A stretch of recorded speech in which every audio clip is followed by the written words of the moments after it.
The scene opens on a quiet suburban street at dusk. The golden glow of the setting sun filters through the trees, casting long shadows across the empty road.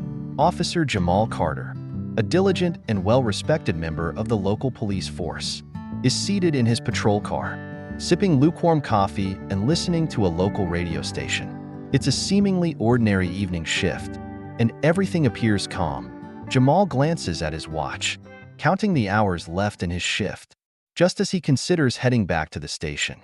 A black sedan rolls through a stop sign without hesitation. His instincts kick in, turning on his lights and siren. He pulls the car over to the side of the road. As Jamal approaches the vehicle, he mentally prepares for what he assumes will be a routine traffic stop. However, something feels off. The driver, a middle-aged man with a sharp suit and unsettlingly calm demeanor, greets Jamal with an overly confident smile. "Good evening, officer," he says smoothly, handing over his license and registration without hesitation. Jamal's eyes shift to the back seat. A little girl, no older than 7, is sitting stiffly, clutching a worn-out doll to her chest. Her blonde hair is tangled, and her wide eyes dart nervously between Jamal and the driver. Jamal offers her a kind smile, but she doesn't respond. Instead, her small fingers tighten around the doll, her lips trembling ever so slightly. "Everything all right, sweetheart?" Jamal asks gently. The driver interjects before the girl can answer, his tone casual but firm.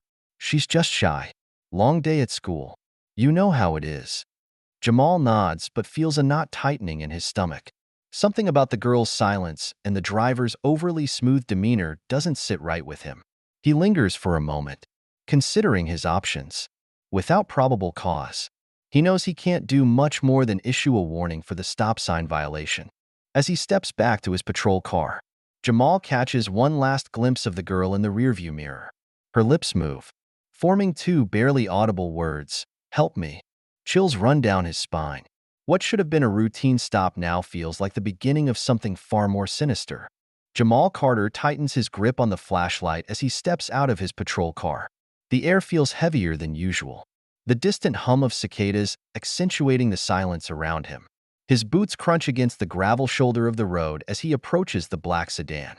The license plate is clean, the car well-maintained, too polished for this part of town, he notes.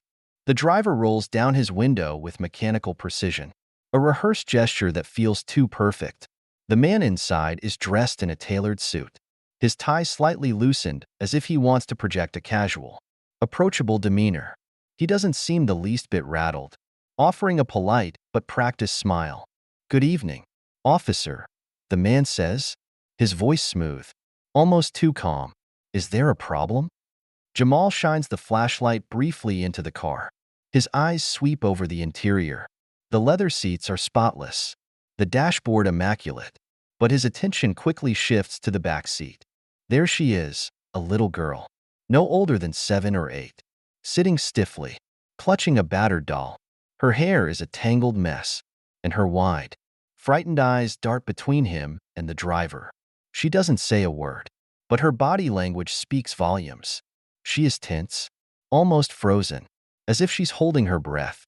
"License and registration, please," Jamal says, his voice calm but firm. He doesn't let his unease show.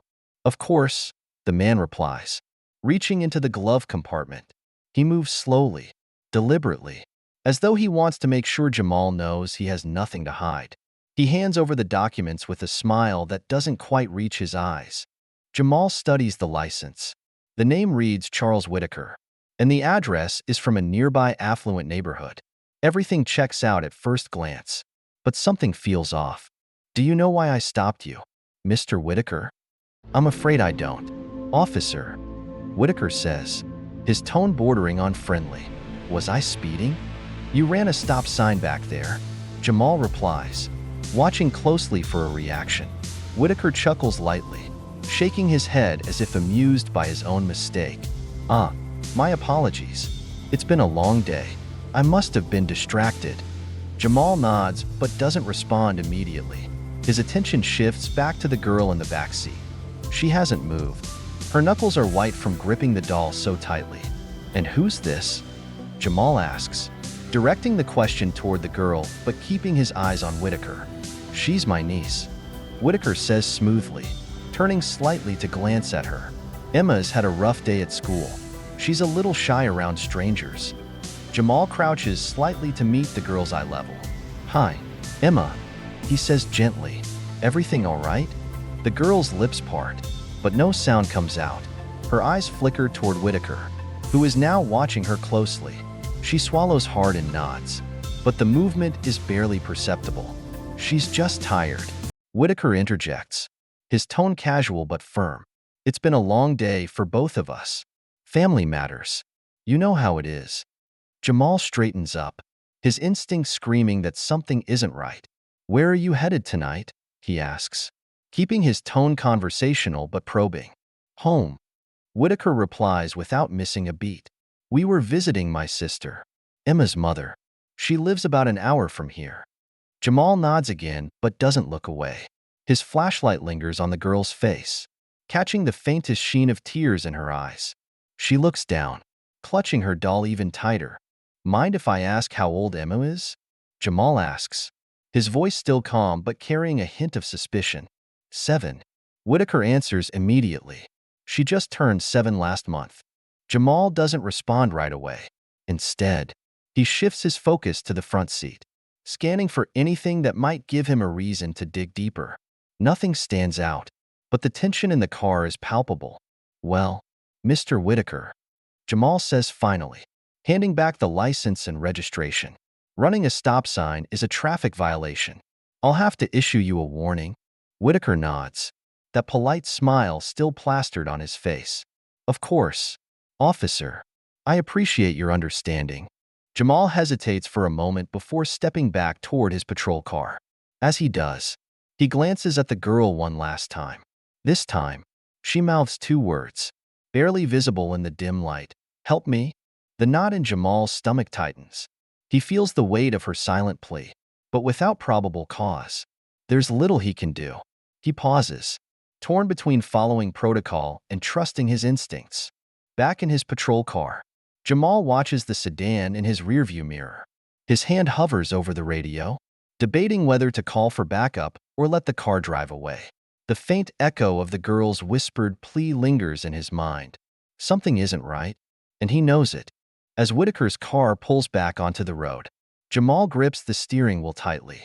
The officer in him wants to let it go, but the man in him can't shake the feeling that he just let something slip through his fingers.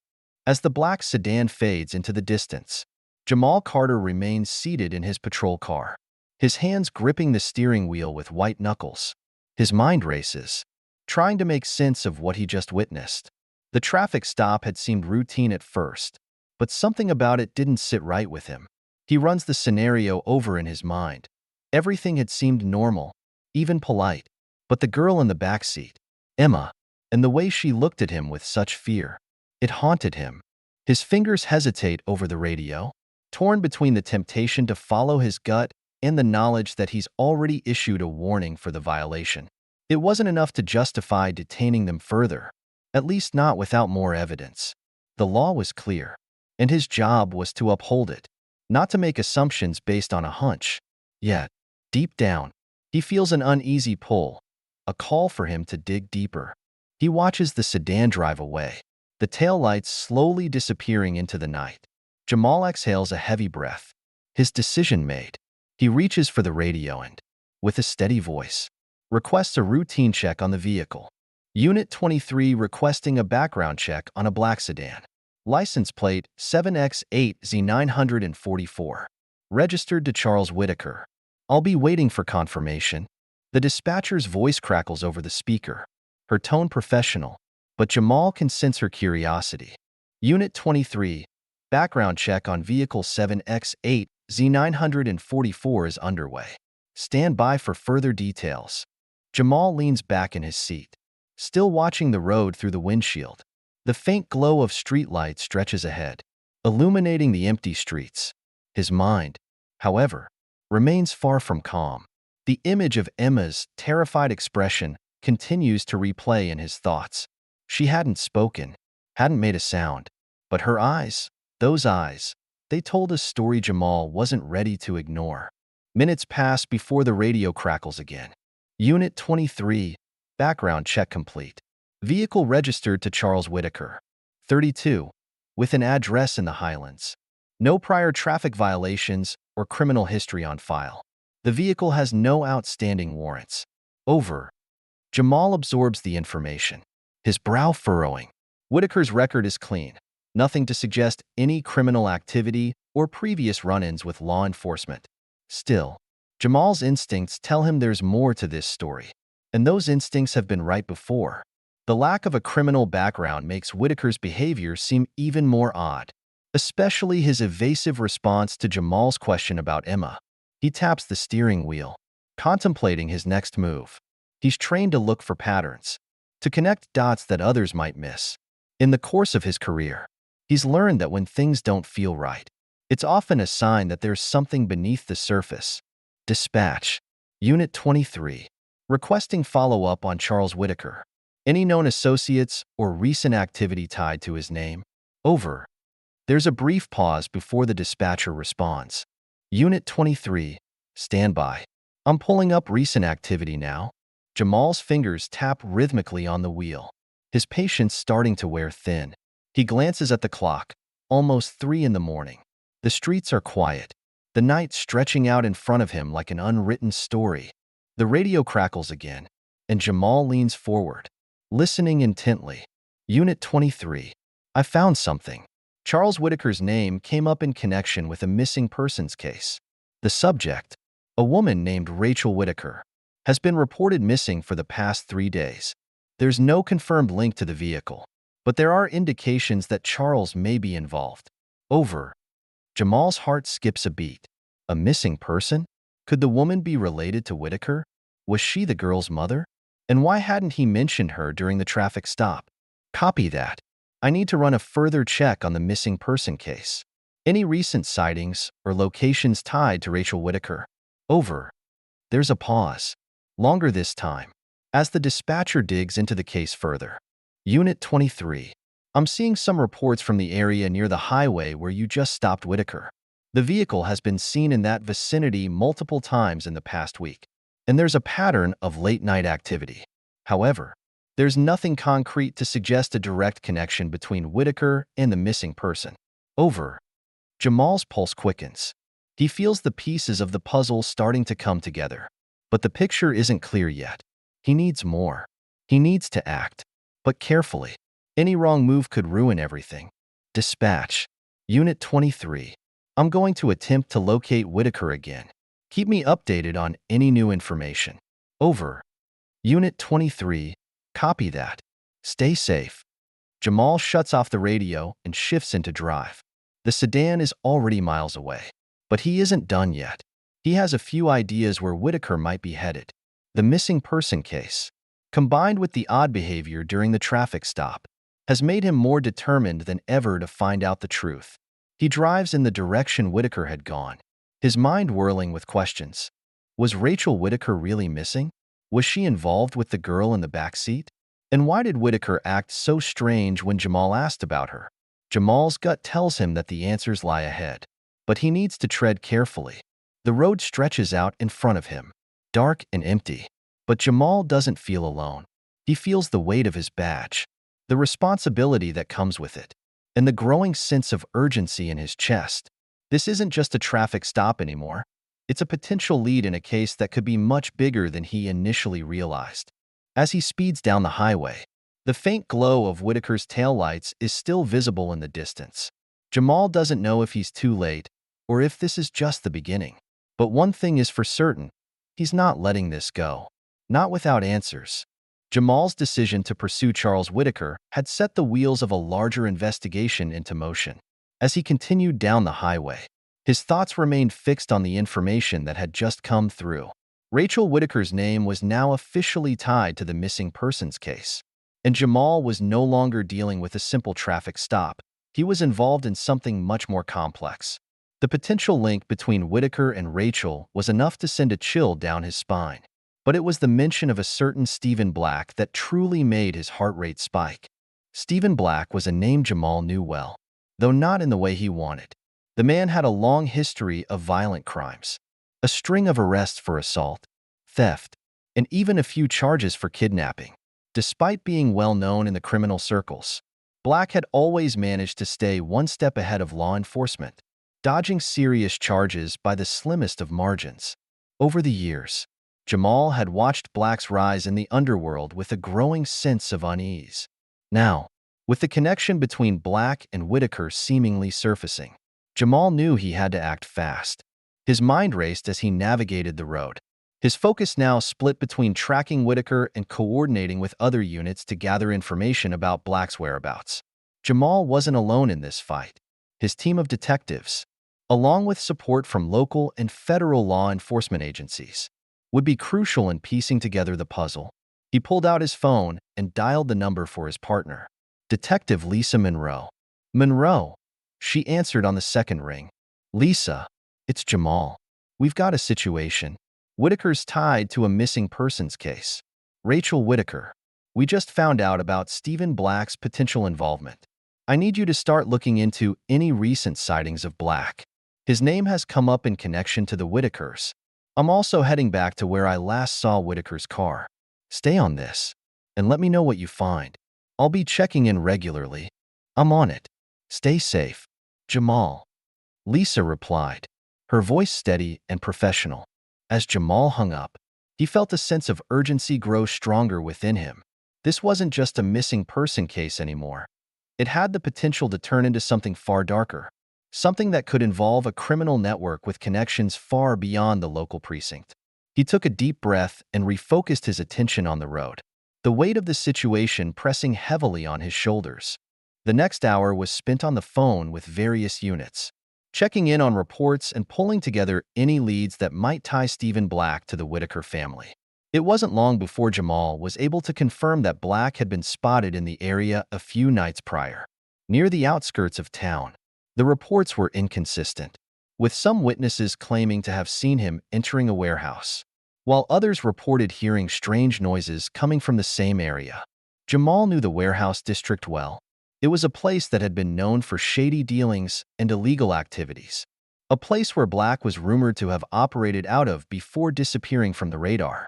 It was the kind of place where things could go wrong in an instant, and Jamal couldn't afford to take any chances.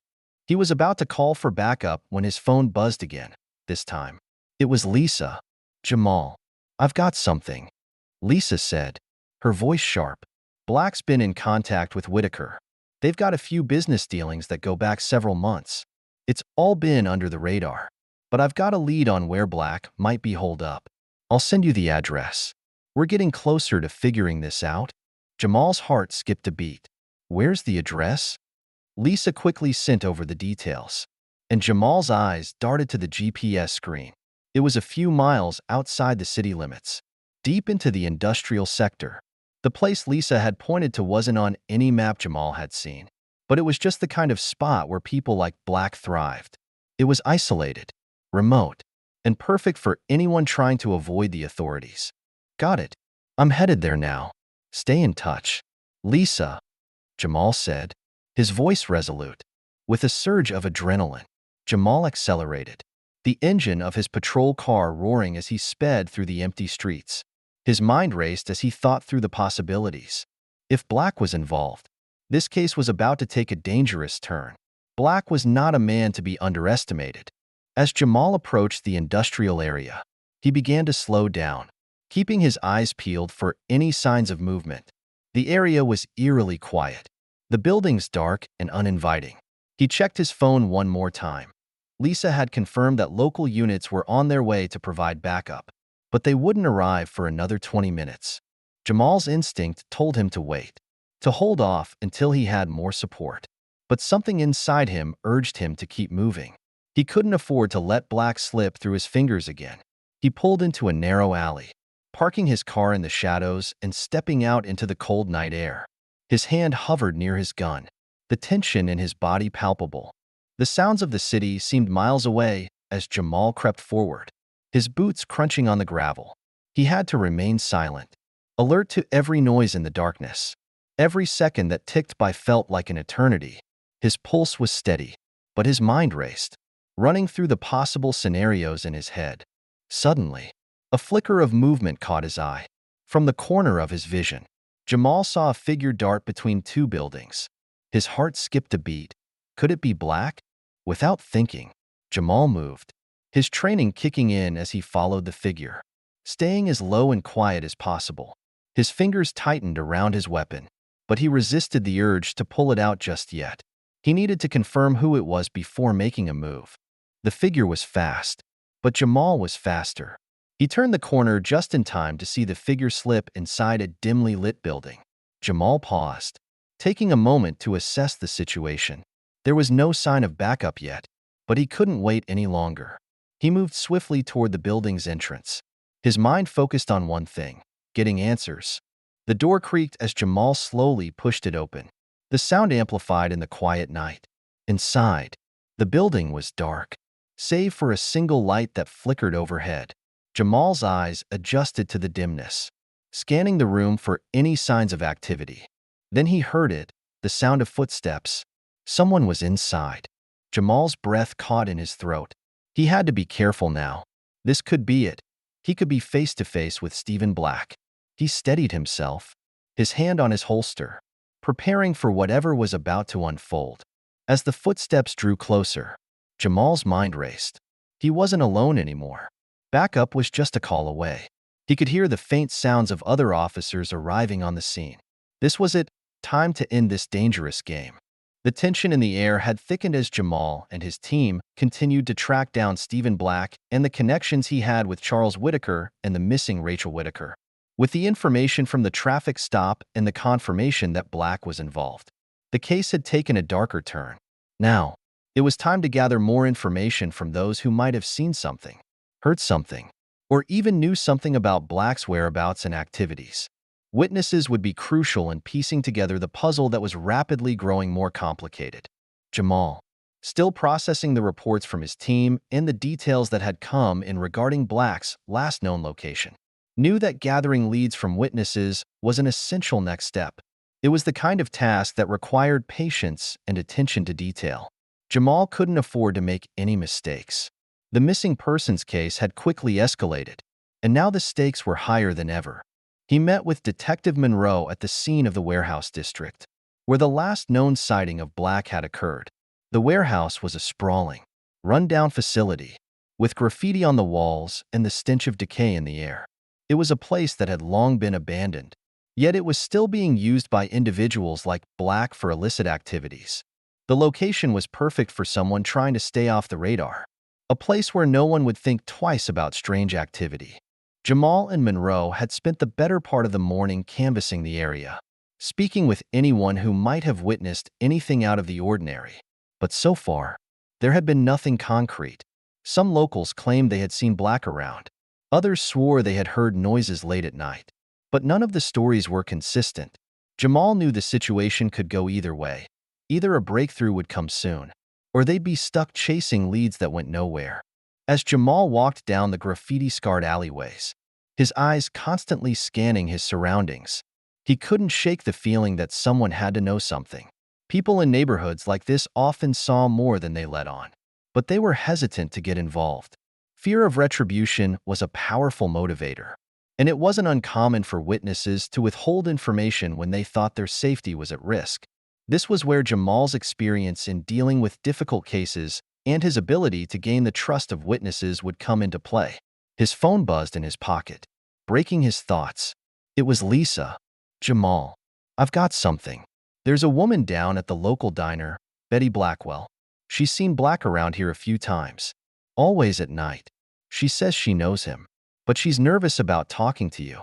She doesn't trust the police, but I think she might open up if we approach her the right way." Jamal nodded to himself. Betty Blackwell. It was a name he hadn't heard before, but if she had information on Black, she was a lead they couldn't afford to ignore. Jamal had learned over the years that sometimes the best way to get people to talk was to show them that they were being listened to. He'd approach Betty with caution, but he wasn't about to let the chance slip by. "All right, I'm heading to the diner now. Stay close." "Lisa," Jamal replied.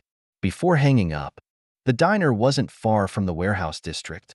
It was a small, local spot that seemed out of place in the rundown area. A solitary beacon of light in the otherwise dark and decaying part of town. Jamal pushed open the door, and the warm air inside hit him like a wave. The smell of fresh coffee and frying food was a stark contrast to the grim atmosphere outside. It was exactly the kind of place where people who wanted to keep a low profile could blend in and go unnoticed. Jamal scanned the diner, his eyes landing on Betty Blackwell in the corner booth. She was a middle-aged woman with graying hair and a worn face, dressed in a faded flannel shirt. She looked like someone who had seen too much and learned to keep her thoughts to herself. But Jamal wasn't there to make her feel uncomfortable. He slid into the seat across from her, offering her a friendly smile. "Betty, right?" he began, keeping his voice calm and approachable. "I'm Detective Jamal Harris. I'm working on a case, and I understand you might know something that could help us." Betty eyed him warily, her fingers wrapped tightly around the mug of coffee in front of her. Jamal noticed that her hands were shaking slightly. It was a sign that she was nervous, but not necessarily unwilling to talk. "I don't know nothing about no case," Betty said, her voice thick with skepticism. "I just come here for the coffee. Ain't nobody a-skin me anything." Jamal leaned forward slightly, maintaining a non-threatening posture. "I'm not asking for anything other than the truth. You've seen Stephen Black around here, haven't you?" Betty stiffened at the mention of Black's name, her eyes darting around the room as though she were searching for something or someone. Jamal could see the wheels turning in her head. She was weighing her options, trying to decide if it was worth the risk to speak up. "I ain't got no love for that man," Betty finally muttered, lowering her voice as though afraid someone might overhear. "He's trouble. I've seen him around here a few times. Always late at night. Comes in, orders something to eat, then leaves. Never stays long. But I'm telling you, something ain't right about him. The way he looks at people, like he's got something to hide." Jamal's pulse quickened. This was the break they needed. What exactly did he look like when he was here? Did he have anyone with him? Anything unusual? Betty hesitated for a moment before nodding. "A couple of times. I saw him with someone else. A woman. Young. Real pretty. They'd sit in the corner, talking real low. I never heard much, but they were always looking over their shoulders. I don't know who she was, but they didn't seem like they were just eating breakfast, if you know what I mean." Jamal's mind raced. A woman? Could it be Rachel Whitaker? The pieces were starting to fit together, but Jamal needed more. He couldn't afford to jump to conclusions just yet. "Do you remember anything else about their meetings? Any details that could help us identify the woman?"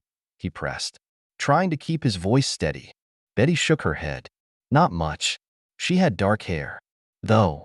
Wore a jacket, real nice. Real fancy. But that's about all I can tell you." Jamal made a mental note of every detail, his mind already working to cross-reference it with the information they had on Rachel Whitaker. A young woman, dark hair, wearing a nice jacket. It wasn't much to go on, but it was a lead, and leads were all he had right now. "I appreciate you talking to me, Betty," Jamal said, his tone softer now. "If you remember anything else, don't hesitate to reach out." Betty gave him a tight-lipped nod, still looking uneasy. "I ain't getting involved in no police business, but if you need anything, I'll think on it." Jamal stood up and slipped a card into her hand before leaving the diner. He stepped out into the cold air, feeling the weight of the case press heavily on him. Gathering leads from witnesses was never easy, but sometimes it was the small details that made all the difference. As he made his way back to the car, Jamal's phone buzzed again. It was Lisa. "We got something." A witness spotted Rachel Whitaker and Black leaving the diner a few nights ago. Around the time Betty mentioned, they were headed toward a storage facility near the docks. "We've got the address." Jamal's heart raced. This was it, the breakthrough they'd been waiting for. The investigation was taking a new turn, and they were closer than ever to finding Rachel and bringing Black to justice. The temperature had begun to rise, and the sun beat down heavily as Jamal and his team gathered at the staging area just a few blocks away from the motel where Rachel Whitaker was allegedly being held. The last few hours had felt like a blur. The tip-off from Betty Blackwell and the subsequent witness sighting had confirmed that Stephen Black was still in the area. and they had now pinpointed the motel he was staying at. The sighting of Rachel, too, had come as a shock. What had started as a routine missing persons investigation had morphed into something darker, with a powerful sense of urgency that weighed on everyone involved. The stakes were higher than ever. Jamal stood with Monroe, Lisa, and the rest of the team as they huddled near their vehicles, making final preparations for the confrontation. Every detail needed to be perfect. They couldn't afford any mistakes. Not now. Not with Rachel's life potentially hanging in the balance. Monroe had his hand on the radio, coordinating with backup teams that were positioned strategically around the motel. The plan was to move quickly and decisively. They couldn't let Black slip away again. The team had rehearsed the plan multiple times in the last few hours, but Jamal couldn't shake the feeling that something was wrong. Black was a dangerous man. If there was one thing Jamal had learned from his years on the force, it was that unpredictable people made for unpredictable situations. This could go south in a heartbeat. "All right, Jamal," Monroe said, his voice calm but firm. "We've got a team on the west side of the motel and another one on the east. We'll approach from the front, and the others will move in from the back. You and Lisa go in first. We'll cover you from the outside." Jamal nodded, adjusting the holster on his belt. "Got it. We move fast and stay sharp. We can't let him get away." Lisa, standing to Jamal's right, gave a quick nod. She had been instrumental in gathering intel about Black's whereabouts, and she had an undeniable focus when it came to high-pressure situations like this. She was ready. Jamal could tell. The plan was simple: move in fast, secure the motel, and search for Black and Rachel. If they found Rachel, they would get her out of there and into safety. If they found Black, they would arrest him. No questions asked. It was a high-risk operation, but they had no other choice. Jamal and Lisa climbed into the car and began driving toward the motel. From their vantage point, the place didn't look like much, just another roadside motel with peeling paint and a flickering neon sign. The kind of place that catered to people who didn't want to be found. But beneath that unassuming exterior, Jamal knew there was something much darker hiding. He could feel it in his gut. Black wasn't there to rest. He was there to hide, and Jamal couldn't let him slip away.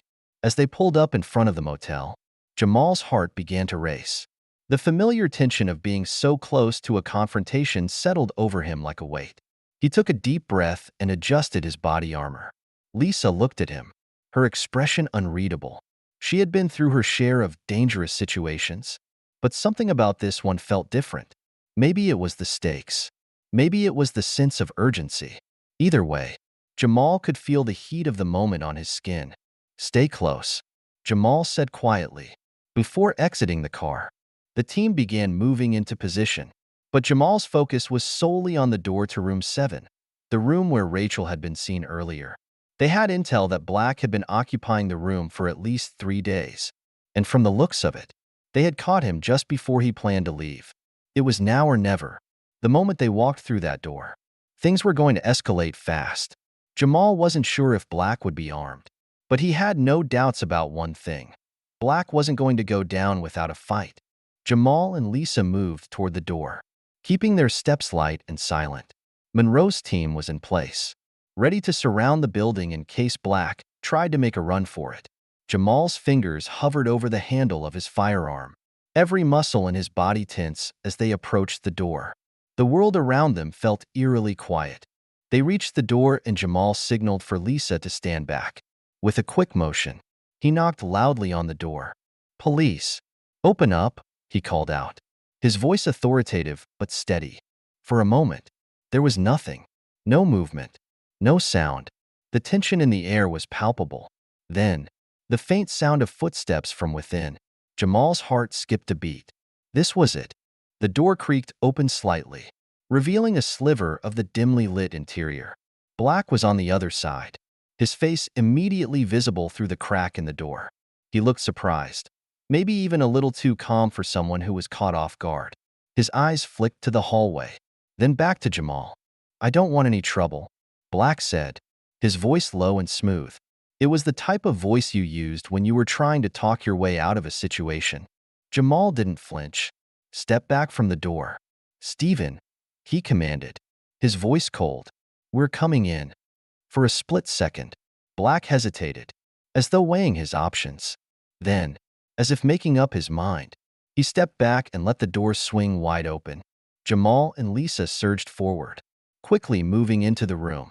The place was small, sparsely furnished, and smelled of stale cigarette smoke and cheap cologne. The blinds were drawn, casting the room in a gloomy half-light. But Jamal wasn't looking for the decor. He was looking for Rachel. The bed was unmade, and a few scattered items lay across the floor. There, sitting in the corner, was Rachel. She was bound, her wrists tied tightly behind her back, her face bruised, and her clothes torn. She looked up at Jamal with a mixture of relief and fear. She was clearly terrified, but her eyes seemed to recognize him. Her gaze flickered between Jamal and Black. Black smirked, as if trying to maintain control of the situation. "You really think you're going to get away with this?" he sneered, his hand inching toward the drawer beside the bed where Jamal could see the outline of a gun. Without warning, Black lunged for the drawer. "Get down," Jamal shouted, his voice a split second before the chaos erupted. The room exploded in action. Black pulled the gun from the drawer, but before he could aim it, Jamal was already on him. He tackled Black to the floor, knocking the gun from his hands as they both crashed into the wall. Lisa quickly moved to secure Rachel, her hands trembling as she untied the ropes around the young woman's wrists. Black struggled beneath Jamal, his face twisted in anger. "You don't know who you're messing with," he growled, his fists swinging. But Jamal had him pinned. There was no escape. He wasn't going anywhere. "Monroe, we need backup," Jamal yelled into his radio, keeping Black restrained. Within seconds, the rest of the team stormed into the room. Black was handcuffed and dragged to his feet, his eyes still burning with defiance. But Jamal knew that whatever he had planned, it was over now. As Monroe and the team moved in to secure the scene, Jamal turned to Rachel. She was bruised, shaken, but alive. Jamal took a moment to ensure she was all right before speaking to her son. "We've got you," Jamal said, offering her a comforting smile. "You're safe now." Rachel nodded, tears brimming in her eyes. For the first time in days, she seemed to breathe a little easier. The confrontation was over, but the work wasn't done yet. The case was far from over, and as Black was led out of the room in cuffs, Jamal knew that they had only scratched the surface of a much larger story. But for now, they had won a small victory.